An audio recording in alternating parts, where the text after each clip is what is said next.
We did have to say no to some ideas, and as I noted, in particular, new programs.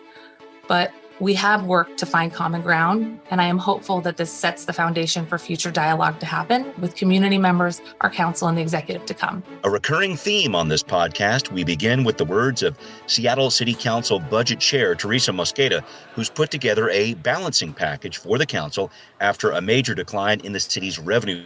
So how much authority is she wielding on the council now? And what are students at Ingram High School, scene of a terrible school shooting, saying about the council's budget as well? Plus, you thought casting a ballot just to introduce ranked choice voting was confusing. How about actually implementing it? Well, those headlines and more right here on Seattle News, Views, and Brews this week, your coffee break political podcast. I'm Brian Callanan. I'm a host on Seattle Channel. The views expressed here are my own. And I am joined by none other than Kevin Schofield, man about town, weekly columnist with the South Seattle Emerald. Kevin, so much election news to cover here, but I got to say, one of the best candidates I've seen chosen in the past week, Julio Rodriguez of the Mariners for Rookie of the Year. That was big, man. Woohoo! Love it. One of his jerseys is going to Cooperstown now. Already, the guy just finished his rookie year, and already one of his jerseys going to Cooperstown. I'm so happy for the guy. That is one selection of a candidate that no one in Seattle can argue with. How about that? I love it. I love it. Well, thank you, Kevin, as always, for joining me. Thanks to City Grind Espresso, our background noise sponsor for the audio podcast. Check them out on the first floor of City Hall. And if you're listening, please do become a patron of the show. At the $10 level, you can get your special edition Seattle News, Views, and Brews coffee mug sent to you. We'll even feature you on the show as our mugshot of the week. So this week, we send out our thanks to James and Mary, a little pre-Thanksgiving action with the turkey decoration on the mug. I see what you did there. Thank you very much for your support. And let me add some important information from Converge Media here. The Washington State Homeowner Assistance Fund, the HAF, is here for you. This is if you're behind on your payments because of some issues related to COVID. Well, that's where the HAF can help out. If you qualify, you can get up to $60,000. So give the hotline a call at 877-894-4663 or visit WashingtonHAF.org. All right, it's time for Right Here, Right Now. It's time to talk about budget rebalancing, and Budget Chair Teresa Mosqueda has been working on this after that recent news about a drop in city revenue. So she made a press announcement about her work this week, which is a little unusual, but maybe not. Our colleague Marcus Harrison Green wrote a few months ago that a budget is a moral document, and Councilmember Mosqueda seems to be taking that to the next level. Before we get into some of the nitty-gritty details, how about some overall thoughts about her approach to this budget process? Yeah, well, she has a tough task as a budget chair this year. Yeah. It's hard to find a way to squeeze in the council's priorities and their earmarks, right? But also adjust for the recent bad news forecast that they got, where general fund revenues are down, but what they call REIT, real estate excise tax revenues, are going to be down about $60 million, right? And that covers a lot of transportation projects, a lot of parks projects, some other infrastructure stuff. They've been using it a little bit for affordable housing projects. So none of the things, and they're not things that they want to cut, right? So where do they find the money to cover that? So, at the same time, I have to say, Mosqueda's taken an interesting approach to this because, when the balancing package was first, the notion of a balancing package, which is what she just published, was first introduced about 4 or 5 years ago, something like that. It was intended to be a shortcut, where after, all the council members get a chance to, formally propose amendments, the chair finds out, okay, which ones sort of have consensus support, right? And we'll just kind of roll those into a package so that we don't have to discuss and vote on every one of them individually. We can kind of have a consensus vote and approve all that, because that's the part that we all agree upon. And then we can spend all our time focusing on the part that we don't agree on. Starting last year, and really in a big way this year, Councilmember Mosqueda has modified that notion, turned into kind of a platform for the budget chair to do some really significant legislating on her own. Her balancing package has 83 amendments that are sponsored by the budget chair that weren't presented or discussed in an open forum earlier in the process and have no co-sponsor. Yeah, right? So, I noticed that. Just to jump in real quick, there are a bunch of these BC things on that budget package there, and that indicated budget committee as if she had talked to a number of different people, but clearly she's taken a leadership role here. And I wanted to throw on top of that, because she is the sponsor of the Jumpstart payroll tax, you remember that from a few years ago, she's really wielding some power there too, because I don't know if a lot of people want to cross her because she is the prime sponsor of that. And that payroll tax has ended up being the savior for a lot of these different programs in terms of providing extra revenue. Yeah, I think in a lot of ways it's become sort of a de facto secondary or shadow general fund, right? Where the council officially passed a policy that says this is how we're going to spend this money. There's a bunch of one-off exceptions in the budget this year, where Mosqueda, in some of her own balancing package, budget chair, budget committee amendments, do specific earmarks of that money to cover specific projects or causes or things like that. So not only do we have earmarks coming out of the general fund, we've got earmarks coming out of the payroll tax now. And I'd also just remark, at some point we have to stop calling it the jumpstart tax, because if the original notion of that was it was supposed to be sort of jumpstarting Seattle's economic recovery, coming out of the pandemic. Well, kind of not only we passed that in time, but just looking at the economic situation now, we don't really seem to be doing that now. So it's a payroll tax, and it's a payroll tax. In fact, the payroll tax revenues may be going down in the near future too. So right. And we'll get into some of the details here, Kevin, in terms of what you saw here. 487 pages of goodness to go through here, and a difficult task here for sure. But I want to talk about some of the cuts here, because that's what she's talking about. Some of these choices, some of these new programs, as she put it, aren't getting funding, but there's some other intricacies here too. Can you talk about some of the cuts that you were really aware of when you looked through this budget package? Yeah, there's definitely some cuts to the police department budget. And some of them are just kind of, where are they deciding to officially, put things. So the mayor wanted to move the parking enforcement officers back into SPD instead of keeping them SDOT. The council isn't on board with that, so they've got an amendment in there to keep them in SDOT for now while they go figure out, whether they should go to the new communications center, the CFCC.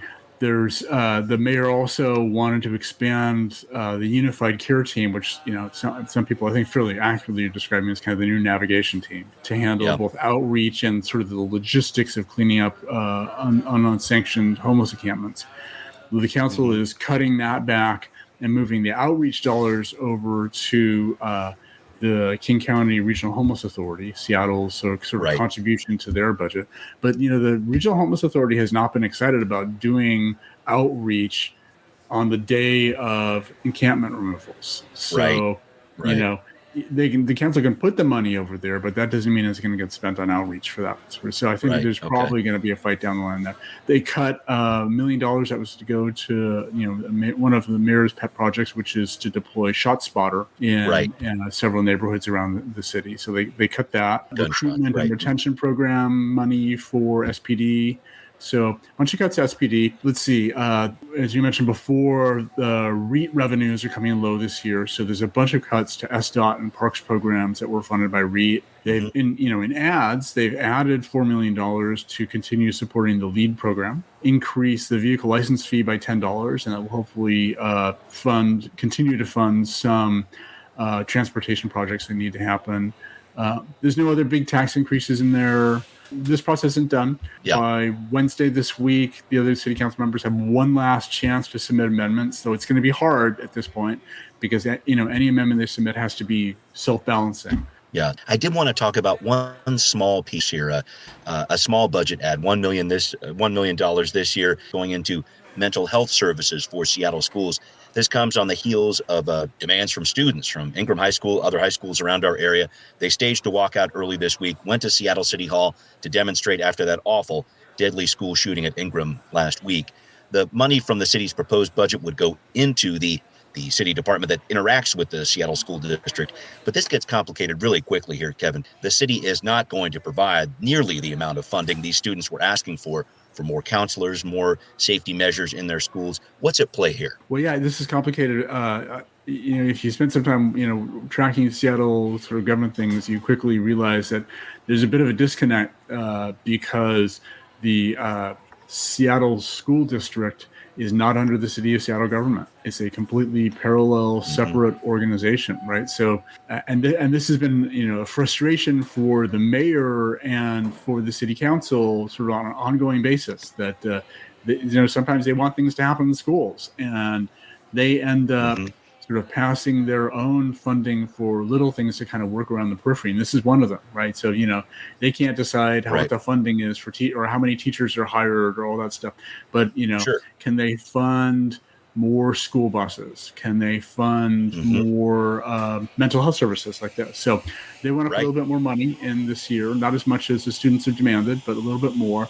But, all they can do is basically throw money over the wall. And it's really, they can't hire this, the city council and the city of Seattle can't hire mental health counselors to be in schools. That's something that the school district is going to have to do. All they can do is throw money over the wall and hope the school district does what they want with it. Yeah, briefly on this part, I wonder if this issue might come up again when the city's Families Education Preschool and Promise Levy, the FEP, comes up for renewal 3 years from now. I know that school nurses are part of the FEP. They do talk a lot about mental health supports when people go to the health clinic there at these different schools, these students. I just wonder about that. I really see the FEP and that levy there as another way that the city has tried to influence what's going on in Seattle schools. Yeah, that will certainly come up again. And another one is kind of edge cases is preschool, right? So the school district runs the public primary, middle schools, high schools, and the city of Seattle, through its Department of Education and Early Learning, runs preschools. That's right, the Seattle Preschool Program. It's again, city of Seattle not having ownership of the school district, getting frustrated and kind of doing things on their own to try to achieve some of their own goals. It's a very strange dichotomy, and it really doesn't work. It is. I've noticed that power struggle too between our schools and our city, and very interesting stuff unfolding here. Well, folks, here's the deal. Another public hearing on the budget Tuesday night, the third and final public hearing there, 5 p.m. in council chambers, or you can submit your input online or see it live on Seattle Channel. Make sure you check it out there. We're going to talk about something up next year, election fallout. Some races that were up in the air last week are settling down into cold, hard facts we're breaking down the details on. Now hear this. Okay, all y'all listening out there, were you surprised by the November election results? You can tell me. It's all right. Well, you're not alone. Here's the deal. Let's put it that way. I had a conversation with Will Casey from The Stranger about this last week. Here's what he said. Well, I think it's just an indication of how tough it's going to be for Republicans to win statewide at all, unless they significantly sort of rebrand and try to tack, back to the middle. And they've just, as JT Wilcox will tell you, had a hard time enforcing sort of party discipline up and down the ballot. So I think, so long as they're getting clobbered in King County, where there's a large portion of the state voters population, here, and frankly, voters who show up, right? And I think that's going to be a challenge for them going forward. Well, Kevin, other than it looks like Republicans are going to take a slim majority in the U.S. House, I think there's a lot to what Will is saying here. This red wave did not happen.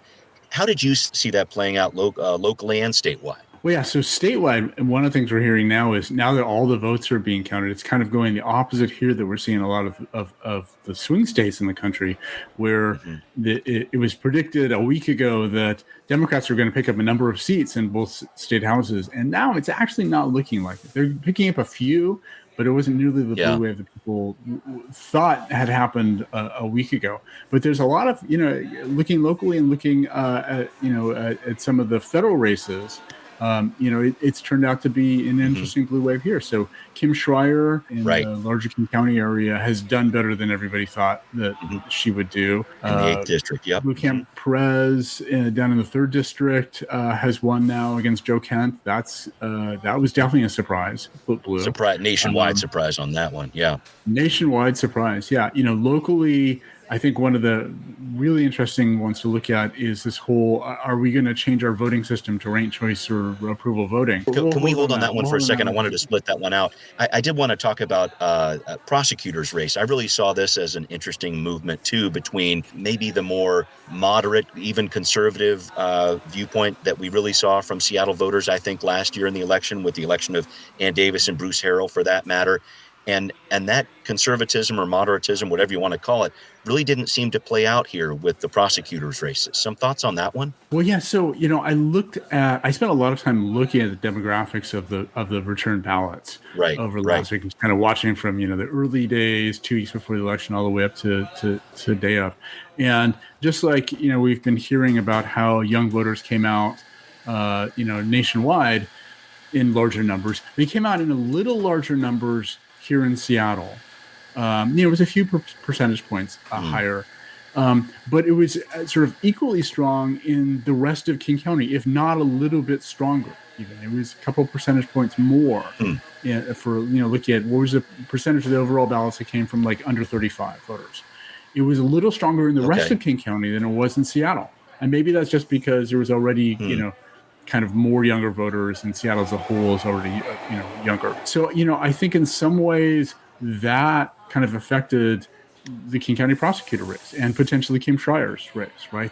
I see. That the rest of King County, we kind of think of like Seattle is a deep blue kind of, one big population center in King County, and then the rest is pretty red, particularly as you go, south and east. And maybe it's a little more purple right now. Yeah. That's certainly the way the numbers are starting to look. And in terms of how these numbers looked in comparison, because I remember talking with the King County election staff right after the election there, it doesn't look like it was as high as it was in 2020 for certain, which was a big year, a watershed year. But it wasn't exactly what King County elections thought it was either. They thought we'd be up and over 72%. I don't think we're going to reach that number. Any other thoughts about just who showed up and who didn't when it comes to the elections? Yeah, so it looks like now Seattle's going to be about 70%, and King County as a whole is going to be 67, somewhere between 67 and 68%. So a little short of what they originally predicted. 2 years ago, it was about 88, 89%. So we're way off that mark, and that's really no surprise to anybody that, as opposed to a big presidential election where there's a lot on line. Obviously, there's a lot on line this year. And, you could argue democracy and rights and the economy were all on the line this year. But midterms are never quite as much as the big presidential races. It was certainly a bunch more than last year, in an odd-numbered year, and that's also to nobody's surprise. So we're kind of in the middle range. But, again, about 70% here in Seattle, which is, that's a good turnout for a November election here in Seattle. I mentioned some of the things about there was a little bit more youth turnout this time. It's kind of hard to judge because the overall numbers were up, right? Yeah. So we can kind of how did the proportion change? And the proportion was a little less older voters, 65 and up. A little more under 35, kind of the middle range was about the same. Obviously, some of the classic things we expect, like a big sort of youth turnout at the last minute, happened again. Yeah, there we go. The younger voters kids today, tend to vote super late. Yeah, kids today. It was interesting to look at sort of what percentage came in through drop boxes. If you recall, 2 years ago, we had the whole Louis DeJoy thing where everybody was scared about the post office. So everybody was using drop boxes. It looks like it's gone back to normal again now. A lot of mail-in votes. Still, drop boxes still get a lot of use here, but it's not overwhelming like it was 2 years ago. Well, I wanted to break out ranked choice voting. So on election night, it looked like this basic question of this Seattle measure, should we change our voting system at all, was going to fail. That has changed over the past week. The yes vote is now ahead, and it's actually still too close to call as we record this podcast early in the week. But Kevin, let's say this trend continues here. Voters overwhelmingly said we want ranked choice voting, not approval voting, if we do make a change. Let's say this yes vote does hold up. What is that going to mean? Well, so, it's interesting because ranked choice voting was really designed to be like a replacement, not only for, for a particular election, but for like one of these primary general election systems, right? Where instead of having the primary sort of narrowing down to like two candidates and then having or one from each party, and then having a general election, you just do one. And you get to vote for a number of different candidates, and it gets whittled down until the candidate with the broadest support sort of gets the thing. So, but what they're proposing here for us is that we would do ranked choice voting for just the primary, right? And use that to whittle it down to the top two candidates, right? And in part, that's because the elections they would be doing this for are nonpartisan. So it wouldn't be Right. like there was a socialist candidate, there's a Democratic candidate, there'd be a Republican candidate. It's like whichever two candidates, and it could be two Republicans, it could be two Democrats, could be two socialists. Sure.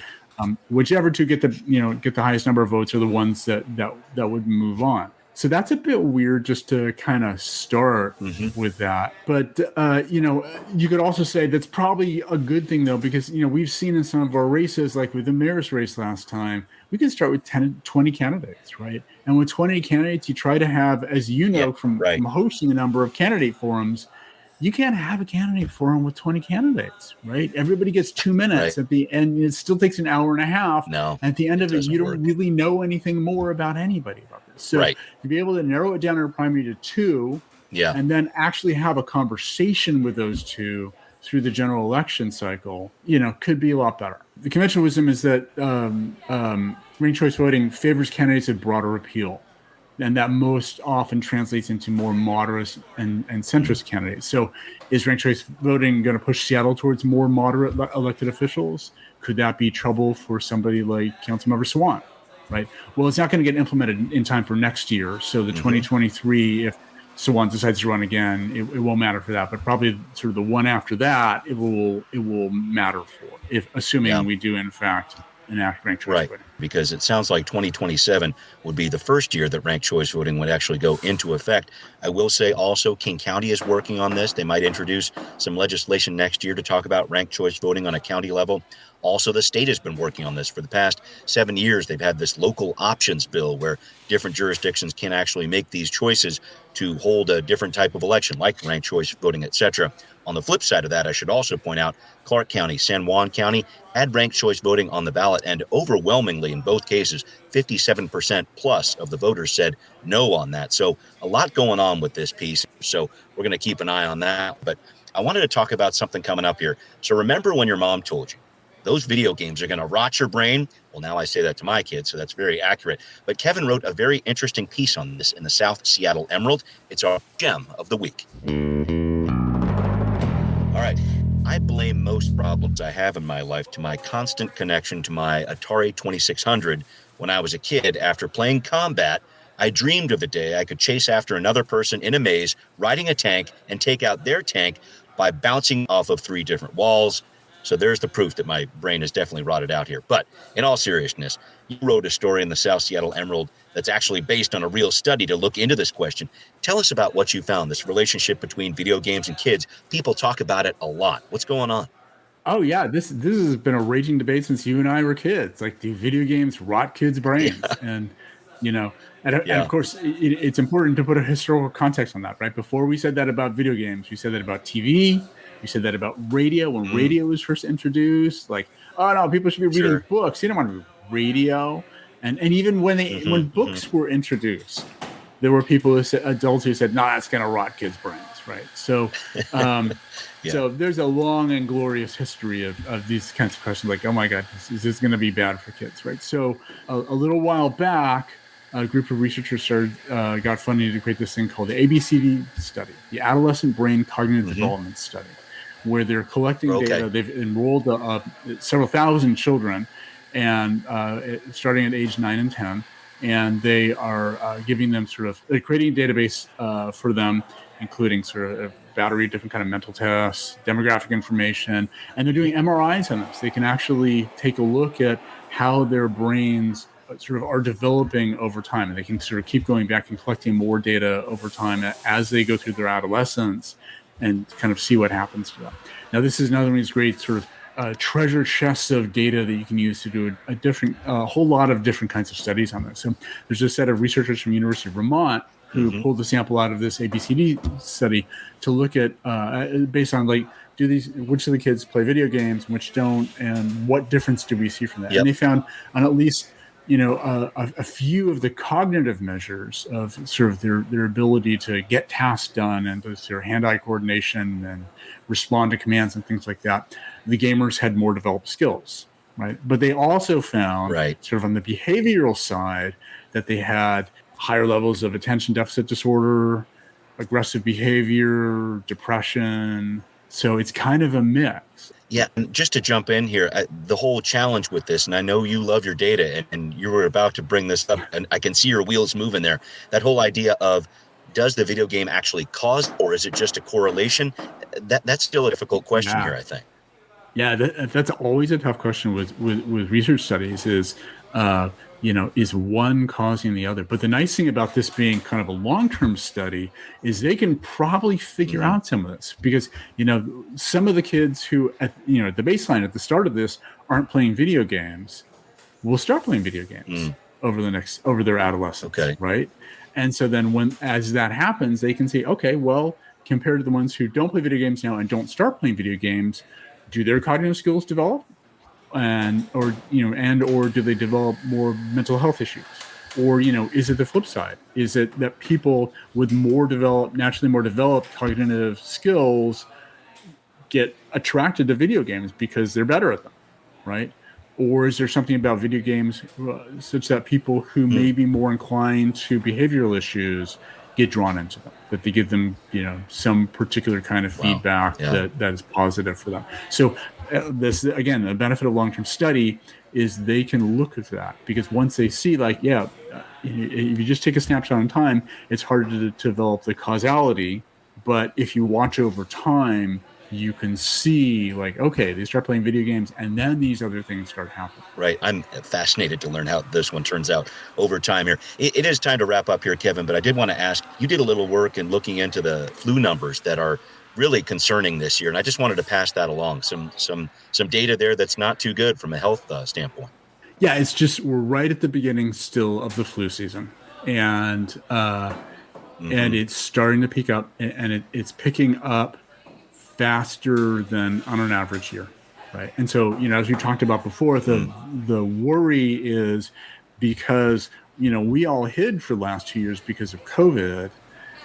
Normally from year to year, people carry over a little bit of immunity from the flu from last year. So flu does this really interesting thing. Influenza balances between the northern and southern hemisphere. Right. So because it's really a winter kind of, virus that people get, and it evolves a little bit with every step. So the flu shot that we're getting now is based upon the flu they saw in the southern hemisphere 6 months ago. Right. And the flu that the folks in Australia are going to be getting 6 months from now is based upon what they actually see for flu here right now. Right.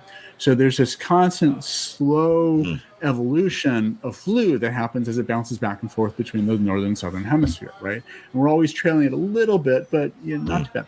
But what they're and partly that's okay, because we still carry over a little bit of immunity from the last time we had flu. But what people are worried about is, because we've all been hiding for the last 2 years, the number of cases of flu last 2 years has been super low. And so they're worried that there's no kind of just general immunity left to flu, because nobody's seen it for 2 years. So they're expecting this could be a really, really bad flu year, because nobody's carrying around immunity right now. So go get a flu shot. Great year to go get a flu shot. Right. Absolutely. And that's the bottom line I keep saying to folks too. Get that flu shot. Make sure you get that COVID booster too, and stay well, everybody. And Kevin, thank you as always for joining me here on Seattle News, Views and Brews, where you can always find out what's brewing in local politics. This podcast is on all the major platforms. Look for Seattle News, Views and Brews on Patreon too, to show your support for the show. Thanks for watching on Converge Media too. We'll see you next time.